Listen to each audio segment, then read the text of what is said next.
Buona giornata, eccoci insieme quest'oggi, siamo in diretta, potete partecipare, potete telefonare, porre le domande oppure comunque le vostre perplessità ai nostri ospiti. Parliamo di tematiche relative all'ambiente, da un lato sicurezza ambientale e tutela del territorio, siamo in modo particolare nel territorio provinciale di Venezia e quindi situazioni che riguardano non solo Porto Marghera ma anche altre realtà territoriali particolarmente sensibili in un ecosistema fragile e delicato, quello della laguna di Venezia, dove però si sta facendo molto nei limiti del possibile. Parliamo anche di amianto, un altro argomento molto importante sul quale l'attenzione è sempre desta, e soprattutto i rifiuti dell'amianto, dove vanno, dove si trasportano, come vengono in qualche modo raccolti per tutelare i cittadini e preservare la salute anche dei lavoratori nei luoghi di lavoro. Di questo ed altro affronteremo, di questo tema e ancora altri che potranno emergere con i nostri ospiti. Abbiamo il piacere di avere in studio per la prima volta l'assessore della provincia di Venezia alle politiche ambientali Paolo Dalla Vecchia. Grazie di essere qui con noi, assessore, accompagnato dal dottor Massimo Gattolin, dirigente politiche ambientali, sempre provincia di Venezia. L'altro tema molto importante, comunque urgente, quello del trasporto e dell'esportazione dei rifiuti, visto che comunque non vengono tra virgolette riciclati appieno, riutilizzati nel nostro territorio, ma cercheremo di spiegarvi bene nel merito di che cosa si tratta. Stiamo parlando qua a livello regionale veneto e abbiamo qui in studio l'avvocato Salvo Renato Cerruto, presidente Associazione Gestori di Rifiuti. Buongiorno. Ci parlerà di una normativa che viene dal decreto semplificazione, che però non semplifica molto, che forse rischia di bloccare il trasporto all'estero e quindi il recepimento da parte di stati esteri, nella fattispecie la Germania, che ne fa un grande utilizzo di questi rifiuti, ne fa un business vero e proprio. Noi non riusciamo a farlo nonostante ne abbiamo veramente tanti e quindi ci sarebbe di che arricchirsi, quindi noi dobbiamo sportarli fuori, ma c'è una normativa che rallenta e anzi ha bloccato per un certo periodo proprio questo. Di che cosa si tratta nello specifico, perché è avvenuto questo? Ce lo spiegherà appunto l'avvocato nei limiti del possibile. Allora, io vorrei partire dal territorio, questa volta della provincia di Venezia, in modo particolare perché c'è stato un incontro particolarmente significativo in relazione alla tematica dell'amianto. Un'emergenza perché riguarda, tra l'altro, sono uscite anche delle sentenze importanti che riguardano i lavoratori. E che cosa ne è venuto fuori? Che tipo di incontro avete fatto? Con che finalità? Ecco, è stato un incontro organizzato con l'Accademia di Scienze Ambientali, la provincia di Venezia ha dato il suo supporto e l'abbiamo organizzato alla presenza del procuratore Guariniello per valutare, analizzare, discutere la nota sentenza, una sentenza importantissima sull'amianto, la coraggiosa sentenza appunto di questo nostro giudice. E abbiamo avuto la presenza anche del Ministro della Sanità, perché sappiamo che è un problema che ha riflessi soprattutto sulla sanità, e la sentenza l'abbiamo potuto approfondire in questo incontro con la presenza anche di molti medici e di tutta la struttura anche del Veneto che riguarda la filiera e quindi l'osservatorio e la filiera per quanto riguarda la problematica dell'amianto. Abbiamo avuto modo di approfondire questa una sentenza assolutamente importante perché estende non solo il diritto alla risarcibilità, risarcimento agli operai, quindi alle vittime dirette, ai lavoratori, quindi a diretto contatto con attività e con siti produttivi con la presenza di amianto, ma anche, e questo è importante, a quelle persone che indirettamente hanno contratto la malattia, e quindi è stato approfondito anche con la presenza di giornalisti che hanno dedicato la loro proprio attività, perché sono giornalisti che hanno vissuto il problema soprattutto a casa del Monferrato. Abbiamo avuto modo di fare un po' un approfondimento nazionale e anche regionale e locale nella nostra provincia.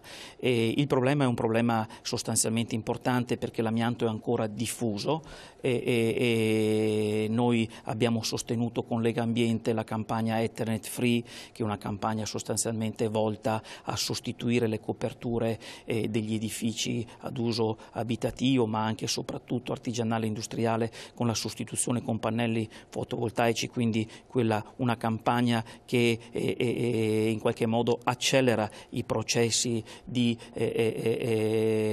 accantonamento e quindi stoccaggio di questo pericoloso materiale. Ne è emerso purtroppo anche che la storia non insegna nulla, in quanto questa multinazionale dell'Eternit, che ha avuto questi siti produttivi anche nel nostro paese, si è trasferita da anni in paesi sottosviluppati come l'India e come il Brasile. Abbiamo avuto modo di vedere anche in anteprima il film Polvere, che raccoglie un po' le testimonianze di quello che è stata questa tragedia nel nostro paese e che si sta ripetendo purtroppo anche con le stesse modalità in altri paesi, dove naturalmente la sensibilità e anche le sentenze e anche la legislazione è a maglie più larghe. E quindi è stato un convegno soprattutto poi chiuso dal Ministro della Salute, il quale ha preso degli impegni anche forti, notevoli, e abbiamo avuto parole di rassicurazione proprio perché il governo, e nella persona del Ministro della Salute, ha ribadito sostanzialmente un'attenzione massima su questo tipo di problema, non solo anche sotto l'aspetto della problematica che è consistente, perché abbiamo quantitativi notevolissimi in tutto il paese, soprattutto in alcune zone del paese. La nostra è una zona grigia, non è proprio quel bollino nero, però ha forte presenza soprattutto a Porto Marghera. Ma l'impegno è stato anche quello della prevenzione e uno stimolo a costruire dei metodi anche sanitari per un approccio che deve essere sistematico con la popolazione nella fase appunto della prevenzione e anche della cura, purtroppo, in chi ha contratto mesotelioma oppure asbestosi o tutte le patologie legate all'amianto. Esatto, all'amianto. Dal punto di vista tecnico, anche perché i telespettatori possono essere interessati, ci sono delle normative che possono agevolare la liberazione di privati dall'amianto, perché le aziende in un modo o nell'altro possono far ricorso a strutture organizzate, ma le strutture organizzate sono reticenti a volte a muoversi per 2 pezzi di amianto all'interno di un'abitazione o per fare piccoli lavoretti per i quali insomma, il margine è basso. Cosa possono fare i privati? Che tipo di supporto normativo o di agevolazioni sono previste?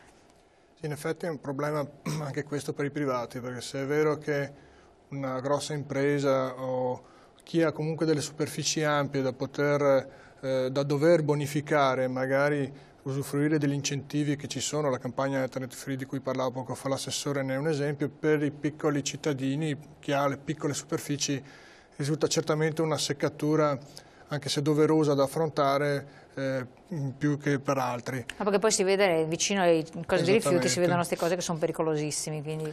non solo, purtroppo si vedono anche queste coperture o comunque parti costruite in cemento amianto vengono spesso lasciate abbandonate ai lati delle strade o addirittura vicino anche al piazzale ecologiche. Esatto. Cosa si può e cosa si deve fare? Le prime normative sui temi dell'amianto risalgono al 1992, quindi comunque in ritardo rispetto, diciamo così, alle tematiche che erano già emerse un paio di decenni prima, ma ad oggi la soluzione più giusta e più diretta è quella di rivolgersi alle ASL per il tramite in genere di società specializzate che, intervenendo anche su piccole superfici, possono fare 2 cose: valutare se è possibile mantenere la copertura in loco utilizzando degli additivi che ne consentono di ridurre al più possibile la pericolosità, o se devono intervenire comunque con ditte specializzate per l'asporto e portarlo via. Ci sono anche delle modalità ancora più semplificate. In alcune ASL della nostra provincia mettono a disposizione dei kit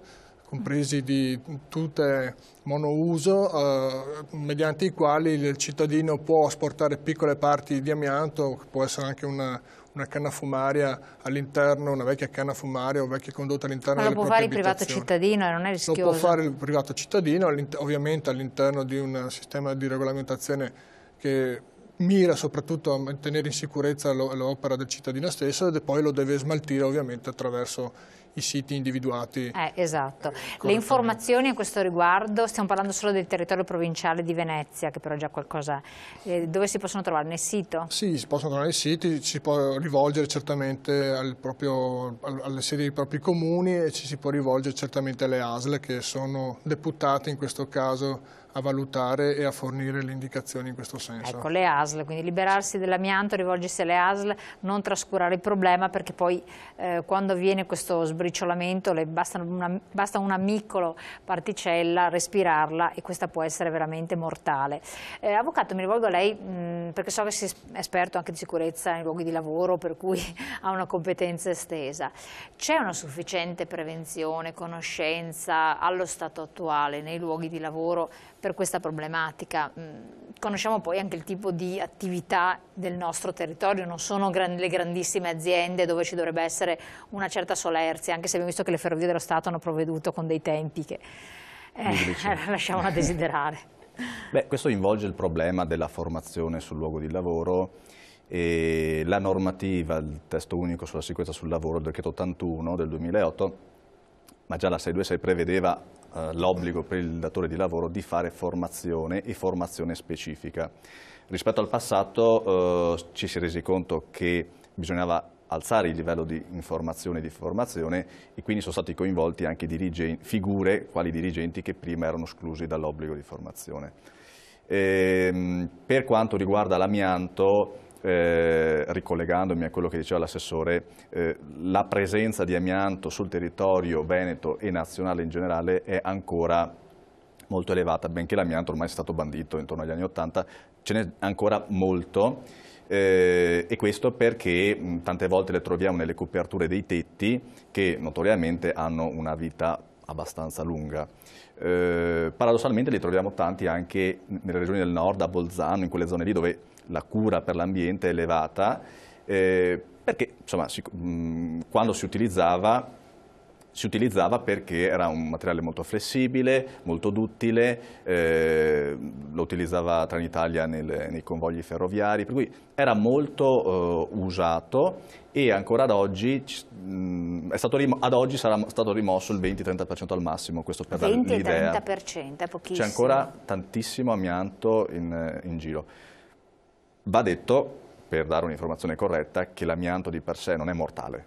Sì, non è in sé per sé, però nel momento in cui si logora, sì. certo, nel momento in cui si logora e uno respira queste microparticelle di amianto, lì possono nascere dei problemi. E quindi, per chiudere il ciclo, io mi occupo anche di gestione rifiuti, questo amianto correttamente viene rimosso, deve essere rimosso, benissimo gli incentivi anche con il conto energia, quindi fotovoltaico, per chi sostituisce le tettoie in amianto mettendo i pannelli fotovoltaici, benissimo, però poi bisogna smaltire questo amianto, che è un rifiuto pericoloso, molto spesso viene portato all'estero. Viene portato all'estero perché non ci sono impianti adeguati che possano trattarlo qui da noi. E renderlo quindi innocuo. Sì, e recuperarlo, in qualche modo, inertizzarlo e poi renderlo innocuo o riutilizzarlo. E sotto altre forme, evidentemente. Certo. Una problematica che stanno vivendo proprio in questi giorni i gestori dei rifiuti, io sono presidente dell'Associazione Gestori Rifiuti del Veneto, è legata a una legge, a una norma contenuta nel decreto semplificazioni. Come dice lei, come ha detto lei giustamente, dovrebbe semplificare, in questo caso, a nostro avviso, complica un po' le cose. Se mi dà un minuto le spiego qual è la problematica. Attualmente per fare esportazione di rifiuti bisogna rispettare un regolamento europeo che detta degli obblighi ben specifici. Nel decreto di semplificazioni si è aggiunto un obbligo in più, che vale solo in Italia evidentemente, per le aziende italiane che fanno esportazione. Questa legge italiana dice: tu azienda che vuoi esportare all'estero, in Cina piuttosto che in Germania, piuttosto che in Francia, devi, prima che parta il carico, ottenere per ogni spedizione, rifiuti pericolosi e non, cioè sempre, una dichiarazione dell'autorità straniera, tedesca, cinese, che dica che la normativa loro è analoga a quella europea, è analoga a quella italiana. Ma non dovremmo in un certo qual modo uniformarci a un discorso europeo di legislazione? Ma infatti, allora, più che il mai problema in queste tematiche. prima di tutto è che ci sono oggettive difficoltà intuibili nell'ottenere un'autorizzazione del genere da parte di uno Stato che non è obbligato a rilasciarlo, cioè l'autorità cinese o tedesca non è obbligata a rilasciare questa autorizzazione, è l'azienda italiana che ha l'obbligo di ottenerla, però l'autorità straniera potrebbe non rilasciarla o rilasciarla a quei tempi della burocrazia locale. Certo. Punto primo. Punto secondo, a nostro avviso non dà nessuna tutela ambientale maggiore, perché se servisse per controllare meglio i rifiuti e le esportazioni potremmo anche essere d'accordo. Però, ripeto, c'è già un regolamento europeo che fissa degli obblighi molto stringenti, qui a Venezia abbiamo anche la dogana, dove vengono fatti controlli serrati, si bloccano anche camion, per cui i controlli ci sono, e non riteniamo che questo adempimento meramente burocratico possa innalzare il livello di tutela. Se davvero servisse questo, se fosse utile, sarebbe stato forse meglio coinvolgere la Comunità Europea, l'Unione Europea, e quindi farla come proposta di integrazione al regolamento europeo, in modo che quantomeno si applichi a tutti gli Stati, che ci sia un obbligo per l'autorità di rilasciarlo, perché altrimenti così è l'obbligo per l'azienda italiana, che però non trova riscontro né in Europa né nel resto del mondo.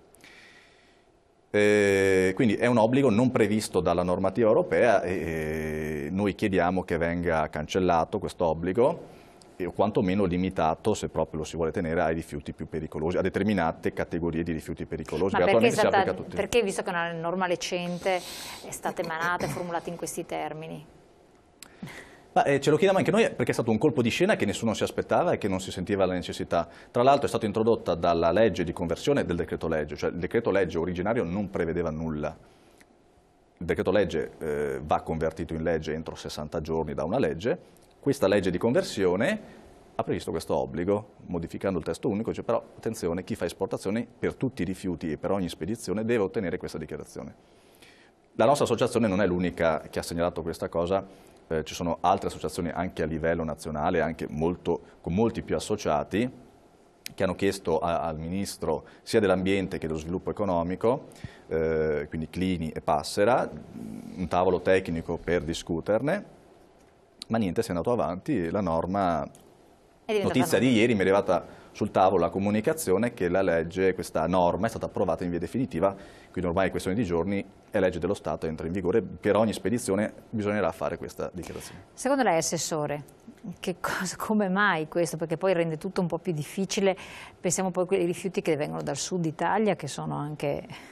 Sì, allora su questo tema del ciclo integrato di rifiuti solidi urbani e soprattutto del ciclo che dovrebbe essere integrato anche per i rifiuti speciali, materia molto delicata, delicatissima, anche perché noi siamo un paese produttivo all'interno di un'Europa produttiva e quindi è evidente che le industrie creano ovviamente dei rifiuti che sono classificati come rifiuti speciali. Ritengo che l'Europa possa avvicinarsi anche alla nostra realtà, non deve essere vista con questa in una logica l'Europa dà delle regole, poi l'Europa invece su alcune cose non c'è per alcune cose, non c'è per altre. Infatti. Credo sia importante che il Parlamento europeo, e spero che ci sia un'iniziativa da qualche nostro parlamentare, la solleciteremo noi, la costituzione di un osservatorio europeo sulla problematica del ciclo integrato di rifiuti all'interno della nostra comunità europea, perché sono convinto, per informazioni e per l'attività svolta in questi anni, che nell'Europa ci siano dei siti, delle piattaforme che siano state anche sovradimensionate. Anche noi a livello di provincia di Venezia, ad esempio, in questo momento di crisi economica abbiamo il ciclo integrato di rifiuti solidi urbani che soffre paradossalmente della carenza di rifiuti, nel senso che l'impianto di Fusina diciamo, è stato costruito, pianificato per una gestione di quantitativi di rifiuti che stanno calando e quindi un impianto probabilmente sovradimensionato che potrebbe servire a un quantitativo superiore. L'osservatorio europeo potrebbe anche aiutare, invece di costruire ulteriori piattaforme che poi in genere, soprattutto su aree antropizzate, urbanizzate come la nostra, che sono sempre contigui con centri abitati, in qualche modo anche spaventano l'opinione pubblica e i cittadini. Se ci sono all'interno dell'Europa, così come ci sono, delle piattaforme che a volte sono anche, dicevo, sovradimensionate e necessitano di questi rifiuti, attraverso questo osservatorio, attraverso particolari convenzioni, anche quello che è il costo di smaltimento da parte delle industrie anche italiane potrebbe trovare anche delle facilitazioni, delle riduzioni di costi, perché ovviamente incidono questi poi nei bilanci delle singole società, delle singole aziende, e quindi costruire un sistema che supera il livello nazionale e si inserisce all'interno di un complesso un po' più articolato che è quello della nostra comunità europea, ottimizzando appunto siti particolari, specializzati, costruiti in realtà che hanno ovviamente le distanze di sicurezza necessarie, che sono idonee, che sono naturalmente utili al caso, e che magari stanno cercando anche questo tipo di rifiuto, di soluzione che potrebbe trovare una filiera che si completa. Quindi è una materia molto delicata, perché peraltro a fronte di tantissimi operatori, società e aziende che operano nel settore, l'associazione rappresentata dal Presidente, dall'Avvocato, è sicuramente meritoria, perché anche fa una formazione continua nei confronti dei gestori di queste materie. Ecco, dicevo, questi a fronte di tanti operatori però che si comportano seguendo la normativa, secondo la legge, purtroppo ce ne sono, e queste cosiddette mele marce danneggiano tutto il sistema, danneggiano, ed è quello che dice il procuratore antimafia Grasso, che purtroppo non possiamo nasconderci, e dobbiamo anche dirlo. Sono arrivate le mafie, il settore sostanzialmente dei rifiuti è un settore che è sempre appetibile, ma non è che lo dicono i rapporti, lo dicono le indagini della magistratura, tant'è che nel convegno che abbiamo promosso insieme alla IAES è stata anche valutata con attenzione la proposta di questo nostro valentissimo giudice, il dottor Guariniello, della creazione di una procura specifica nazionale. Di questo è molto interessante. Io la interrompo un attimo, perché vorrei che su questo torniamo e ci dedichiamo un attimo di tempo, perché è un problema che può diventare veramente un'emergenza. Andiamo in pubblicità subito e torniamo tra poco. Allora, ritorniamo con l'assessore della provincia di Venezia alle politiche ambientali. Stavamo parlando di una tematica molto delicata, la legalità, e lo sappiamo, perché se partiamo da giù, dove se ne è parlato di più, perché c'è sempre l'emergenza rifiuti, non è mai stata risolta definitivamente, le mafie sono arrivate qui, anche e soprattutto legate a forme di business occulti, o dove i soldi veramente ci sono.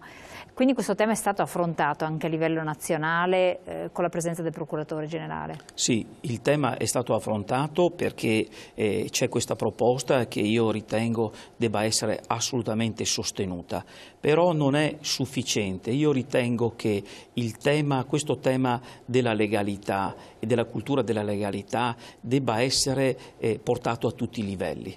E quindi ciascuno di noi e tutti quelli che ricoprono responsabilità su questi segmenti particolarmente delicati deve avere massima attenzione e fiducia sostanzialmente nelle istituzioni e nelle forze dell'ordine e nell'attività di prevenzione e anche di repressione. La provincia di Venezia, credendo proprio su questa necessità di una collaborazione stretta tra istituzioni, tra istituzioni preposte alla vigilanza e alla repressione dei crimini ambientali, ha sottoscritto dei protocolli con le forze dell'ordine, protocolli con il nucleo operativo ecologico dei Carabinieri, con il Corpo Forestale dello Stato, con l'Agenzia delle Dogane, con la Capitaneria di Porto di Venezia e di Chioggia, con la polizia stradale, con la polizia ferroviaria e con la Guardia di Finanza, e con il patrocinio, l'alto patronato della Procura della Repubblica che presenzia con un magistrato. Questi protocolli hanno dato appunto luogo a dei tavoli tecnici questi istituti, queste forze di polizia si incontrano con i dirigenti della provincia, ovviamente quindi anche con la nostra polizia provinciale e concordano ciascuno nel proprio ruolo e ovviamente rispettivamente nei propri ambiti anche delle attività di valutazione, di monitoraggio, di prevenzione, attività che partono proprio da un tavolo di lavoro comune. Io credo sia un'esperienza sicuramente importante questa e lo dico perché il nodo della provincia di Venezia è un nodo importante, vi è un porto, vi è l'esercizio ferroviario, Venezia è la porta con i paesi dell'est, vi sono grandi infrastrutture, vi è l'area grande di Porto Marghera che è appunto ferma con le proprie bonifiche. Un luogo strategico da questo punto di vista. È un luogo strategico e ovviamente in questo luogo strategico possono naturalmente anche esserci dei comportamenti e delle anche strategie da parte della criminalità che devono essere assolutamente contrastate. Quindi in primis anche gli amministratori hanno una responsabilità in questo senso, assolutamente sono coinvolti. Hanno responsabilità e credo ad esempio che il passo successivo, che è stato anche sostenuto bene nella giornata della legalità presente appunto il nostro prefetto Don Luigi Ciotti, sia proprio quello di arrivare anche a fare un protocollo di intesa con la Camera di Commercio. Stiamo costruendo un protocollo di intesa con la Camera di Commercio, provincia e Camera di Commercio, perché è fondamentale soprattutto su questi fenomeni avere uno scambio anche su quella che è la struttura societaria. Spesso sono anche scatole cinesi che cambiano, si modificano e quindi l'analisi ovviamente dei dati proprio che sono anche quelli obbligatori in Camera di Commercio aiuta a comprendere chi ci sta dietro ovviamente anche a queste società, ma che sono in gran parte, nella stragrande maggioranza, società che sono meritorie perché mantengono il sistema, l'ambiente, quindi con il recupero e la lavorazione, ma devono essere controllarle. Quanto secondo lei le mafie, chiamiamole in generale, si stanno incuneando, eradicando e prendendo piede? Perché nell'ambito delle aziende eccetera è già stato è un fenomeno che esiste e anche nel tessuto sociale sta prendendo piede. E quando viene a mancare lo Stato, no, sostanzialmente, quindi questo certo. O lo Stato non soddisfa certe aspettative in certi ambiti. Allora, noi come gestori siamo i primi interessati a debellare questi fenomeni perché chi fa questo tipo di traffico la concorrenza. Fa concorrenza sleale, questo mi pare evidente. Secondo l'ultimo rapporto dei NOE, che sono i carabinieri specializzati in materia ambientale, per nucleo operativo ecologico, varie sono le forme con cui si fa l'ecomafia.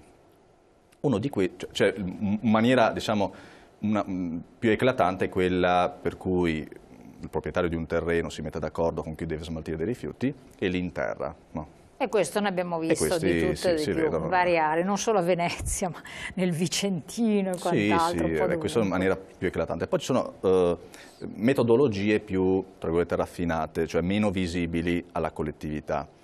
E sono illeciti commessi attraverso l'alterazione dei documenti con cui si accompagnano i rifiuti, quindi facendo apparire un rifiuto come non pericoloso anziché pericolose, il suo traffico, la sua gestione risulta più snella, quando in realtà però il rifiuto è pericoloso. E qui mi ricollego al tema di prima per evidenziare che spesso, nella maggior parte dei casi, l'illecito viene commesso nella gestione del rifiuto pericoloso. Perché? Perché costa di più. Cioè, a parità di... Quindi per avere un risparmio incamerare i soldi. Assolutamente sì, perché cioè, gestire un carico di amianto o di altro rifiuto pericoloso in maniera lecita ha determinati costi perché c'è l'impianto che ha determinate dotazioni e quindi deve comunque avere un ritorno.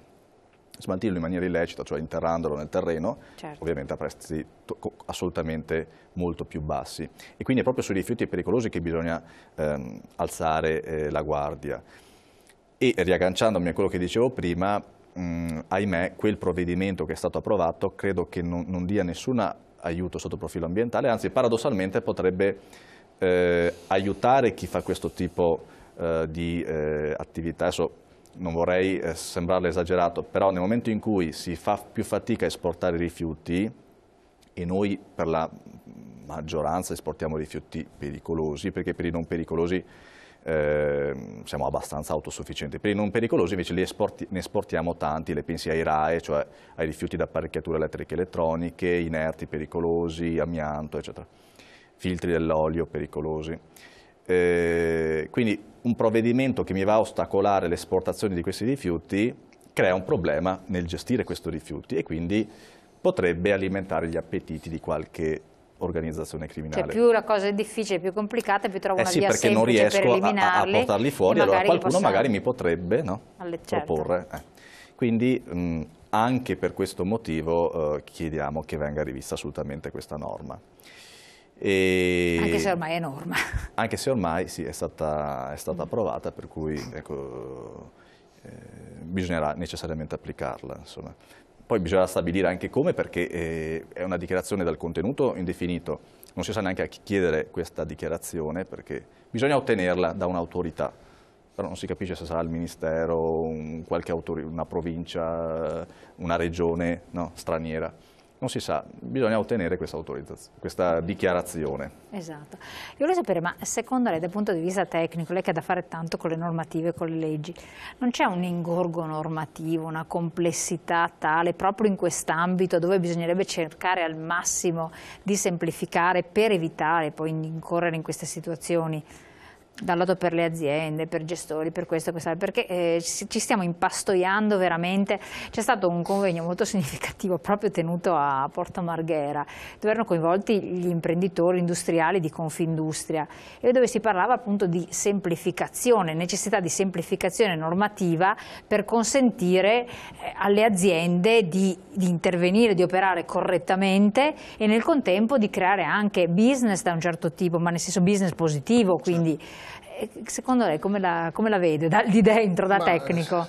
Se mi permette una battuta un po' fuori dal tecnico, certo questo è un dato oggettivo quello che lei rileva, ma io credo che sia purtroppo anche questo un segno un po' dei tempi. Io credo che quando una società è costretta a darsi tante, fino a un certo punto addirittura troppe regole, significa che manca un po' quel tessuto che consente di darne poche e essere sicuri che vengano osservate. Quindi un po' nella natura dell'italiano di cercare sempre di scappare. Spero di no, perché così vuol dire che faremo difficoltà a tornare indietro, però è vero che se si va a vedere l'evoluzione normativa degli ultimi 20 anni in tema ambientale sono state introdotte molte complicazioni, ma guardi bene anche spesso indotte da chi voleva evitare determinate situazioni. Ovviamente non parlo di quella di cui dicesse l'avvocato Cerutti, che certamente va studiata e va semplificata se possibile, ma spesso per tirar fuori dalla norma dei rifiuti qualcosa, far sì che un certo percorso facesse la strada un po' più larga. Lei si prende il testo unico ambientale che è stato emanato nel 2006, avrà 20-30 modifiche ed è ingestibile per le aziende che devono avere uno strumento anche loro operativo semplice, è ingestibile per le autorità di controllo e anche per chi autorizza, perché più è complesso più è difficile. Però ecco, la semplificazione è necessaria se viene accompagnata appunto da una presa di coscienza, e quindi io ritengo meritoria l'associazione, ho visto nel vostro sito che è stato adottato un codice etico, è meritoria a questo punto di vista, perché bisogna tornare alle origini in qualche modo, avere un patto sociale dove la pubblica amministrazione si fida dell'impresa, l'impresa si fida della pubblica amministrazione. Deve essere una cosa esatto, reciproca. E si punta anche con decisione e anche con durezza a colpire quelli che sono i reati amministrativi e penali, proprio per preservare la concorrenza, ma dal punto di vista della pubblica amministrazione anche preservare quella che è la salute dell'ambiente, che è un bene comune e che è il nostro primo dovere naturalmente. Assolutamente. Parlando appunto del territorio, si è parlato anche di bonifiche, che è un altro tema caldo. Bonifiche che sono necessarie più che mai nelle riconversioni anche industriali, dove in un momento come questo risultano indispensabili per salvare un certo tipo di economia che vacilla, e poi per aperture anche verso mercati esteri, verso gli investimenti in Italia, che questa è un po' la politica nazionale che si vuole attuare. Cosa ne pensa?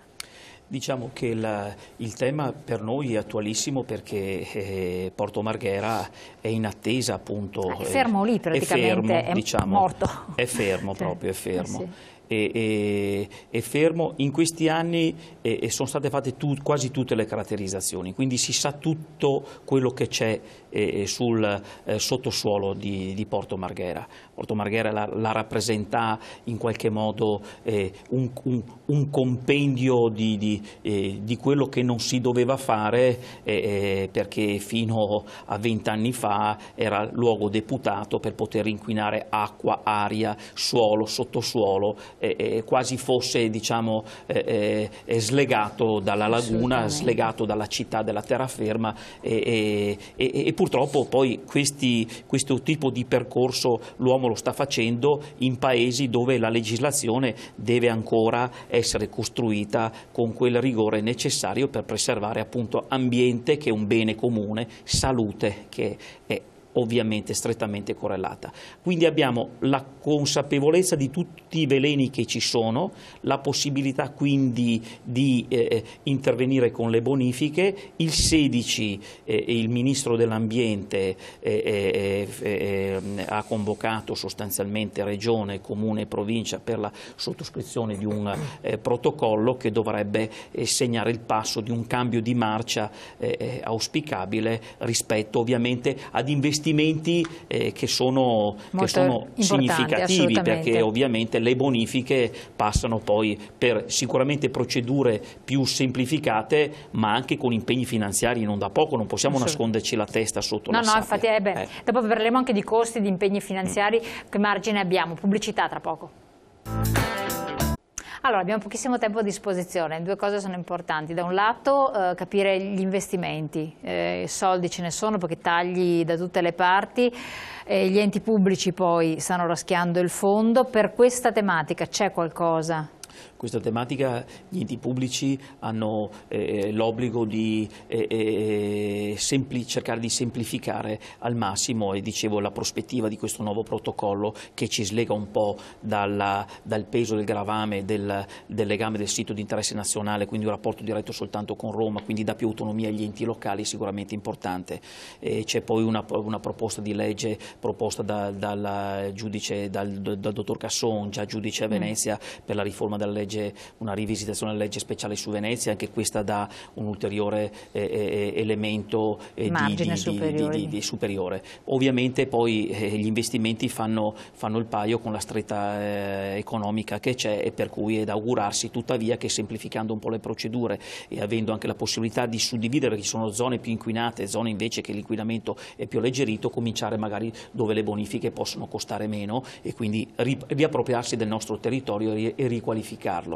È un aspetto positivo, peraltro, che va sottolineato. I lavori di marginamento del sito di interesse nazionale di Porto Marghera, che sono stati fatti per evitare che appunto le acque sotterranee, anche inquinate, andassero in laguna, stanno funzionando. Vi è stata anche una dismissione di molti siti produttivi, vecchia impostazione chimica pesante, anche molto sporca, che sono stati sostanzialmente chiusi. E quindi lo stato chiusi. della nostra laguna?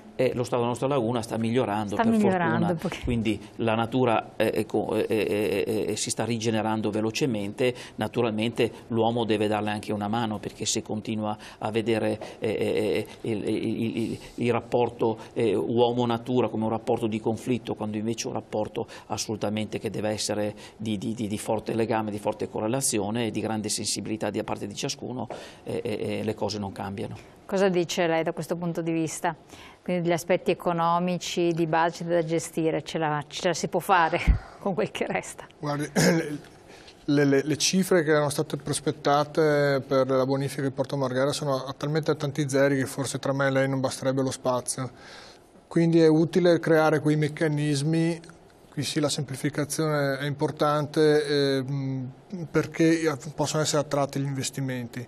È ovvio che nel momento in cui ci troviamo è un po' difficile parlarne, però dobbiamo guardare avanti, quindi se si riesce a costruire uno strumento tecnico-amministrativo che consenta di mettere in sicurezza le aree nel momento in cui vengono utilizzate, fatta salve le messe in sicurezza dell'ambiente, ce la si può fare, ma è una sfida ovviamente. È una sfida importante, futuro, assolutamente. Sì. In chiusura, questa potrebbe essere una fonte di reddito, di impiego per tantissimi lavoratori, lo è già all'estero, perché l'Italia è così in ritardo? Ma ricollegandomi a quella che diceva il dottor Gattolin, sì, beh, è chiaro che in un minuto è difficile, quello che diceva il dottor Gattolin, serve sicuramente semplificazione, soprattutto in materia ambientale dove, come ha capito, trattiamo di rifiuti che possono essere anche materiali pericolosi anche per la salute. E semplificazione purtroppo nel nostro settore c'è sete, anzi i provvedimenti che vediamo sono, adesso a parte questo però potrei citare il caso del Sistri, adesso sarebbe un capitolo che andrebbe approfondito su un'altra trasmissione, però il Sistri è un sistema di tracciabilità elettronico, informatico, bella l'idea, però il sistema non funziona, ad oggi le aziende continuano a pagare per un contributo che però senza avere in cambio un servizio. Quindi questo è un esempio di quello che non funziona. Allora, maggiore semplificazione, questo naturalmente un appello che dovrebbe essere colto ad alti livelli. Ringrazio i nostri ospiti di essere stati qui con noi, ringrazio voi telespettatori di averci seguito, vi faccio i migliori auguri da parte nostra di buona Pasqua, buona Pasquetta, noi poi ci rivedremo naturalmente, lunedì ci sarà una registrazione molto interessante riguardo l'area lagunare di Venezia, parleremo del Mose, quindi con delle immagini molto interessanti per sapere lo stato dell'arte. E poi noi ci ritroviamo con la consueta diretta da martedì, parleremo di salute come sempre, problemi molto delicati, quindi seguiteci. Grazie, buon proseguimento e buon weekend.